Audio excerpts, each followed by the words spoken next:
Several men were shot and killed when a street brawl quickly escalated into a bloody slaughter.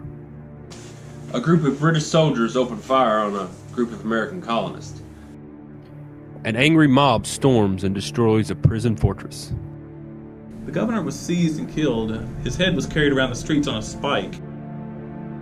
And a former slave rises to power over Haitian rebels. Liberateur helped transform the slave insurgency into a revolutionary movement. All of these events were brought on about for the same reason, the same ideas. These ideas will change the history of international relationships, bring about new countries, and develop new cultures. This is the Enlightenment, the story of the Atlantic Revolutions.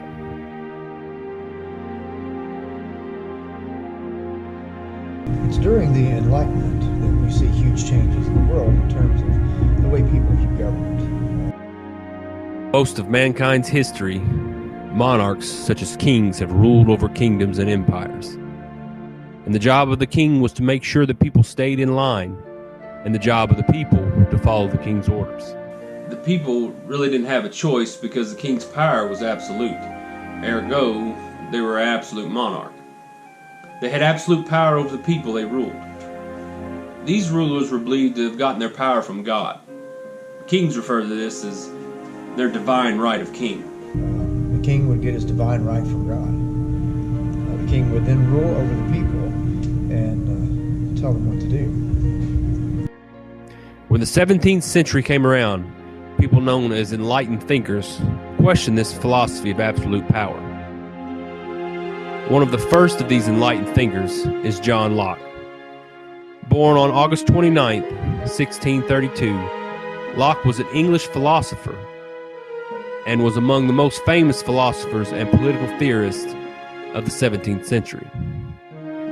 He is often regarded as the founder of a school of thought known as British imperialism, and made fundamental contributions to modern theories of limited liberal government. He was also influential in the areas of theology, religious toleration, and educational theory. Like Thomas Hobbes, who thought humans were naturally selfish and greedy and needed a monarch to control them, Locke also believed that human nature allowed people to be selfish. This is apparent with the introduction of currency. But unlike Hobbes, Locke thought that in a natural state all people were equal and independent, and everyone has a natural right to defend his life, health, liberty, and possessions. In his book, Two Treatises of Government, he defends the claim that men are by nature free and equal against the claims of God, against the claims that God had made all people naturally subject to a monarch.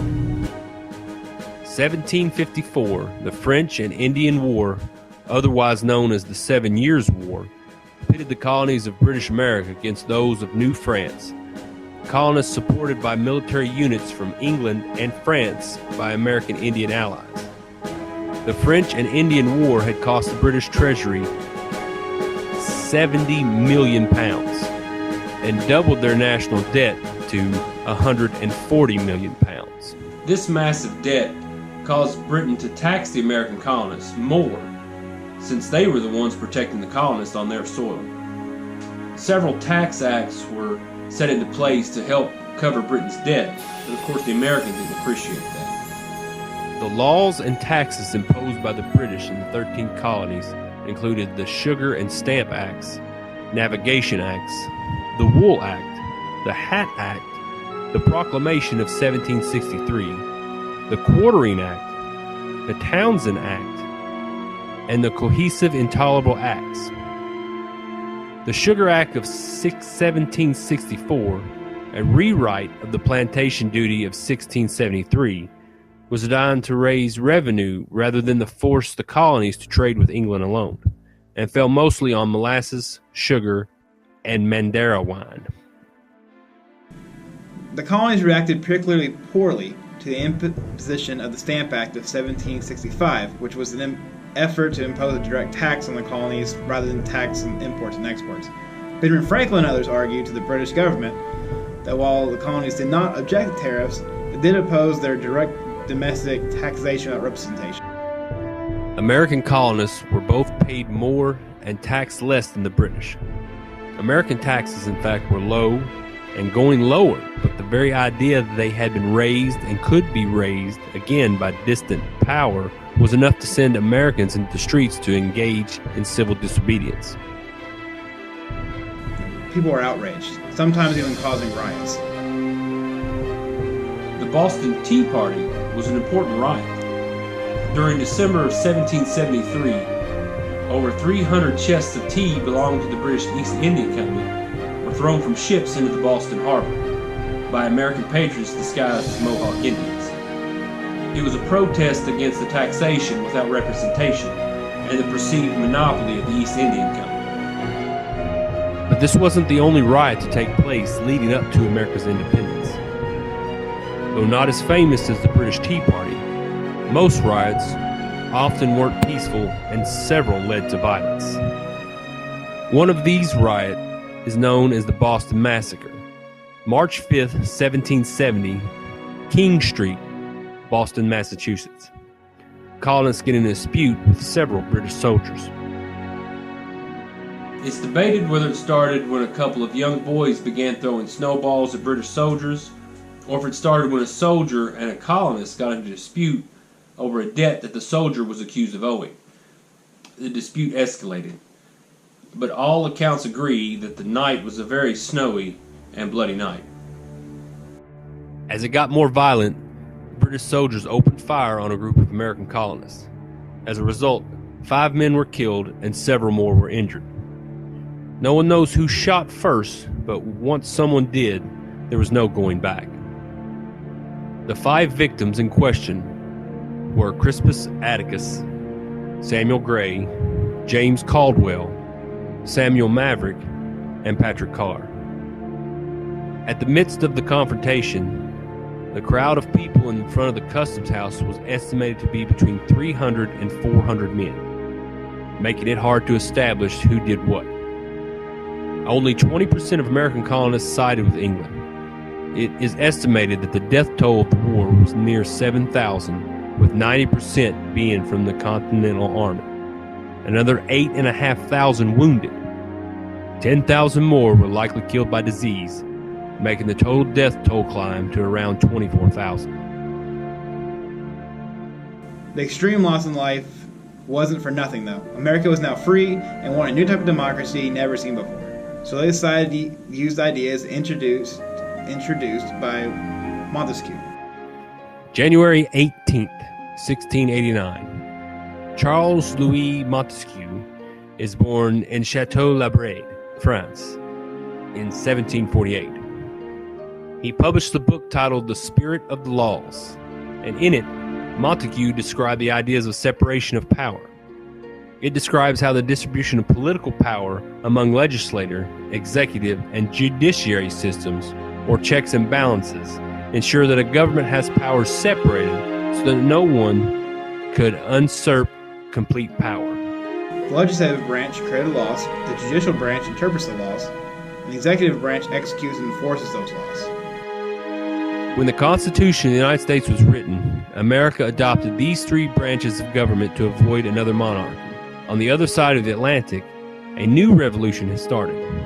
France's debt, aggravated by French involvement in the American Revolution, led Louis XVI to implement new taxations and reduce privileges. King Louis XVI faced strong opposition from provincial parliaments, which were the spearheads of the privileged class's resistance to royal reforms. Conflict between the monarchy and the nobility over the reform of the tax system led to paralysis and bankruptcy. Taxes weren't the only reason France wanted a new government.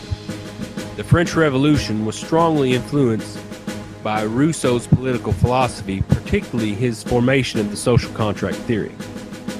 Rousseau begins The Social Contract with the most famous words he ever wrote. Men are born free, yet everywhere are in chains.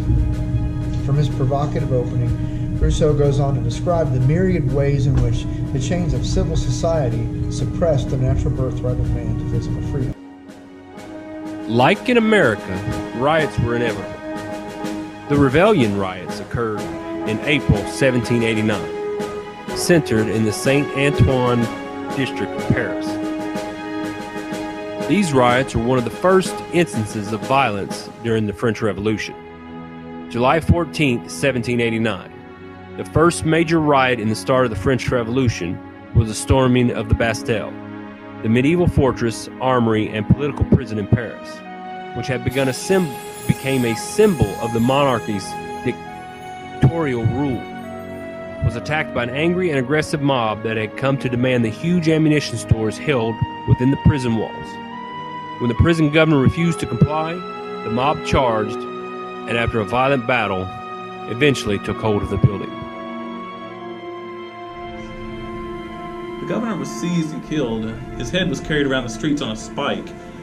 During the fighting at Bastille, 98 attackers and just one defender died.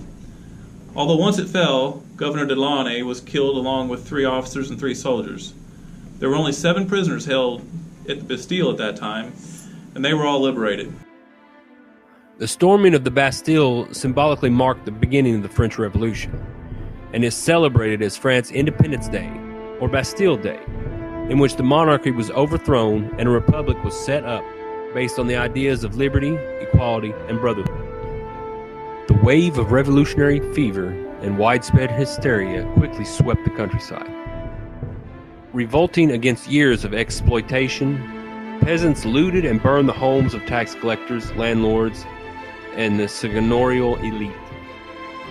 Known as the Great Fear, the Agrarian Insurrection hastened the growing exodus of nobles from the country and inspired the National Constituent Assembly to abolish feudalism on August 4, 1789.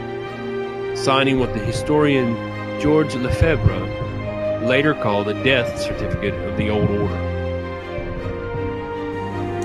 Within the next year, the Assembly passed the civil constitution of the clergy. It separated the Roman Catholic Church in France and the French government, drawing directly from the ideologies of Voltaire. Born in 1694 in Paris, France, Voltaire established himself as one of the leading writers of the Enlightenment.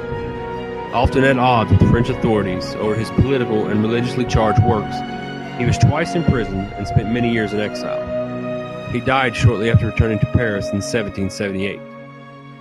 Voltaire, in keeping with other Enlightenment thinkers of the area, was a deist. Not by faith, according to him, but rather by reason.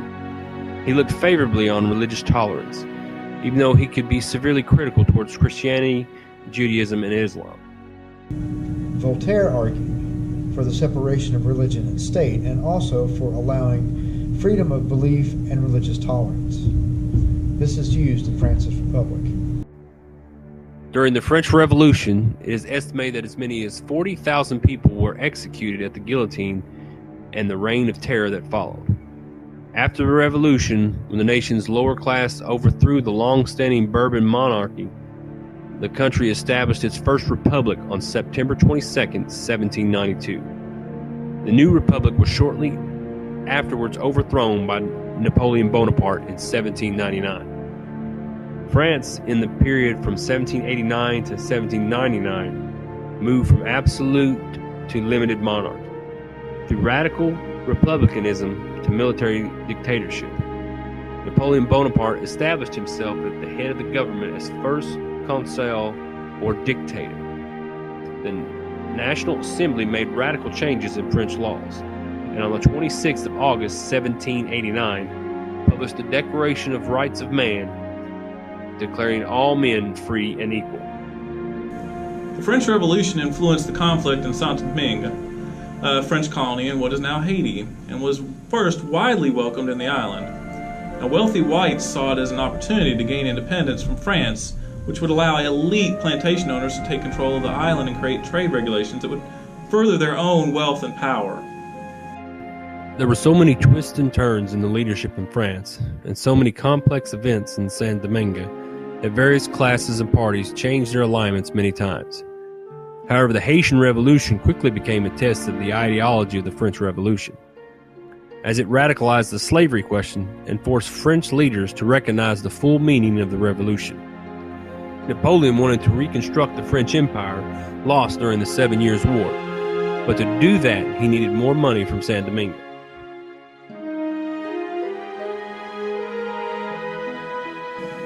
To maximize profits, slavery had to be reintroduced. That's what former slaves thought was going on when Napoleon's brother-in-law, Charles Leclerc, showed up in Saint Domingue, starting a new phase in the Haitian Revolution, the fight for independence. Leclerc eventually had Toussaint L'Ouverture shipped to France to later die in prison. But before L'Ouverture was captured, he was a leader in the growing resistance. His military and political acumen saved the gains of the first black insurrection in November 1791. He first fought for the Spanish against the French, then for France against Spain and Great Britain, and finally for Saint Domingue against Napoleonic France. The Overture helped transform the slave insurgency into a revolutionary movement, and by 1800, Santo Domingo was the most prosperous French slave colony at the time. Even though L'Ouverture was captured, no uprising against the French occurred, until later when Leclerc tried to take their guns, thus sparking a guerrilla war. The far more advanced weapons and spear training of the French didn't help their efforts.